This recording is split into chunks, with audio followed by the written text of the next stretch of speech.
There are tons of awesome ski resorts on the East Coast to enjoy, regardless of some people thinking all the ski resorts out here are always icy or not as good as their favorite mountains in some way. And in this video, we're comparing two of the most popular mountains for skiing and snowboarding in Northern Vermont. If you didn't already know, Vermont is a hotspot for awesome mountains, and it's one of the best states for skiing and snowboarding due to its colder weather climate and high amount of fresh snowfall totals. I'm comparing three categories about Jay Peak and Stowe Mountain to help you decide which place is better overall and ultimately will be the best fit for you.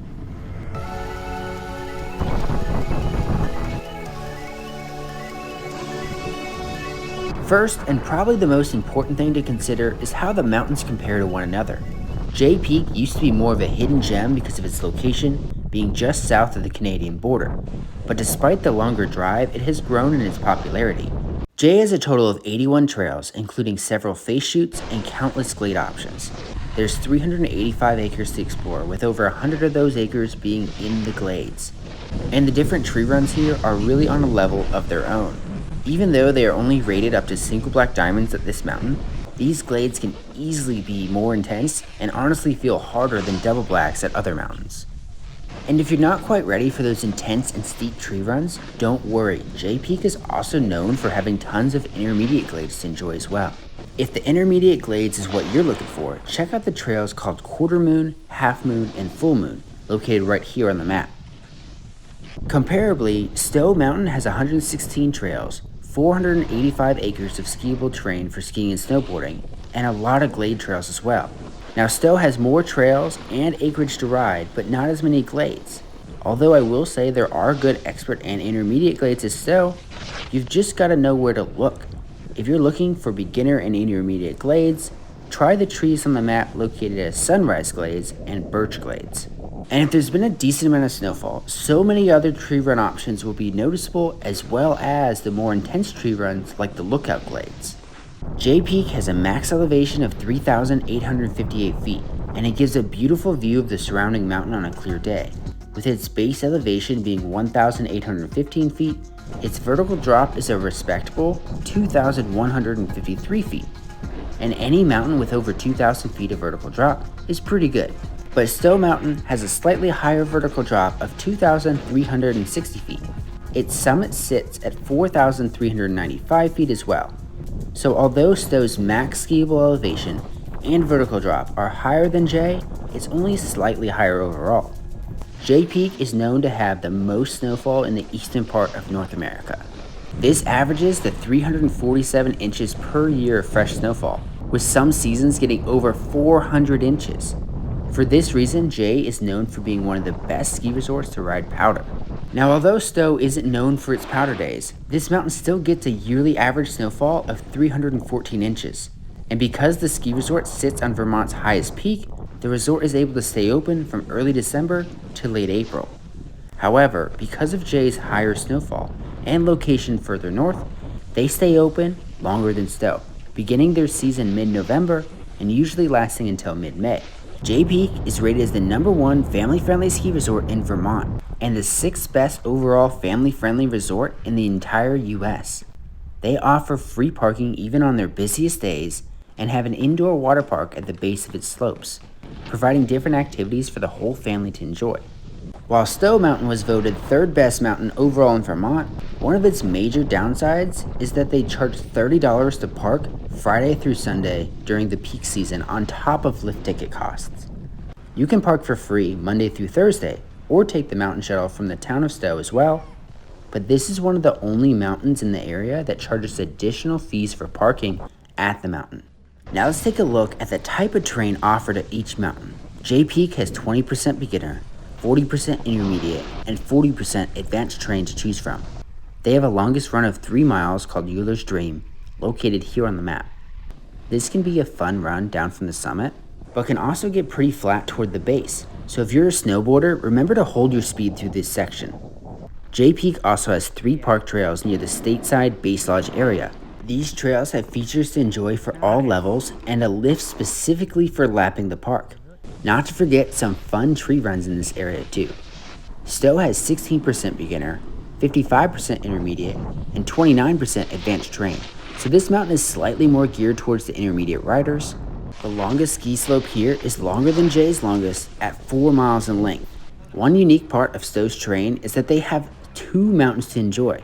The second mountain is Spruce Peak across the road, which you can access via a gondola ride. Stowe Mountain has 2 park trails with some big jumps to enjoy if that's your style of riding. Jay has 9 total lifts accessing its skiable terrain, 1 tramway to its peak, 1 high-speed quad, 3 regular quads, 1 triple chair, 1 double chair, 2 surface lifts. All of these lifts are spread out well to avoid overcrowding. And really the only long wait being on busier days can be for the tram, also called the Skyhoss. Jay has a lift capacity of 12,820 people per hour and can make snow on 80% of its terrain when needed.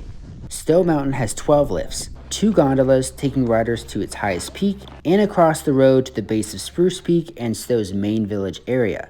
There's also 4 quads, 2 triples, 2 doubles, and 2 surface lifts. Stowe's capacity is slightly better than Jay's at 15,516 people per hour. After going over all the stats of each mountain, both Jay and Stowe have a lot to offer any rider. But since this is a comparison video, Stowe Mountain gets the edge over Jay for its mountain terrain.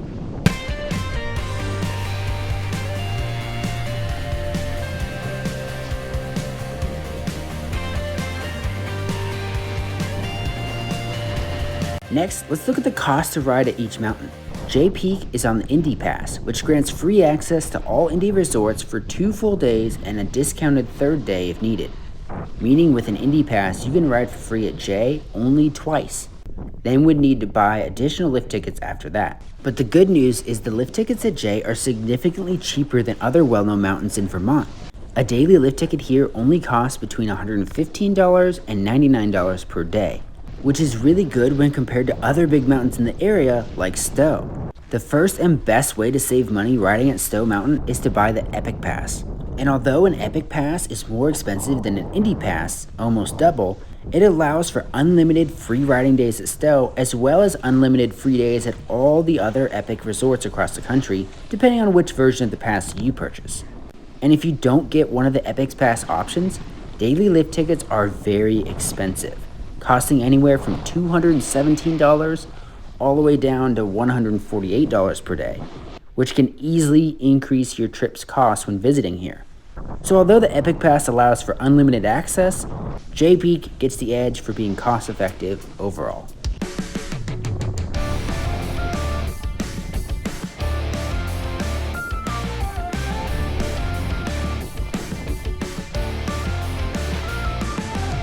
And the last category we're comparing today between Jay and Stowe Mountains is the overall feel of each ski resort. I call this the mountain's vibe, and it can easily be the most important factor for a lot of skiers and snowboarders when deciding which resort to go to. Jay Peak has a really unique feel because it's all by itself in the northern part of Vermont, just a few miles away from the Canadian border. And it's not uncommon for many riders on the slopes to be from Canada for this reason. Although being in a magical mountain, riding the slopes is awesome, it can also be a little impractical due to its distance from other amenities like grocery stores or restaurants. Comparatively, Stowe Mountain is only a few miles away from the town of Stowe, Vermont, with tons of lodging options, walking trails, restaurants, and grocery stores. Stowe is also only a 40-mile drive from the main Burlington Airport in Vermont, which provides much easier access to the mountain if you're flying in. But with easier access and surrounding amenities also come more crowded slopes and lift lines. Luckily, there are other ski resorts nearby like Bolton Valley, Smuggler's Notch, and Sugarbush if Stowe's crowds become overwhelming. The winner of the mountain vibe category really comes down to what your preferences are. Do you want to be near a city with all the amenities and have more crowds on the mountain? Then Stowe may be the better fit for you. Or do you want to spend your time on the mountain with less people? Maybe Jay's the better fit for you. Ultimately, they're both great in different ways, but I think Jay Peak has the better mountain vibe overall.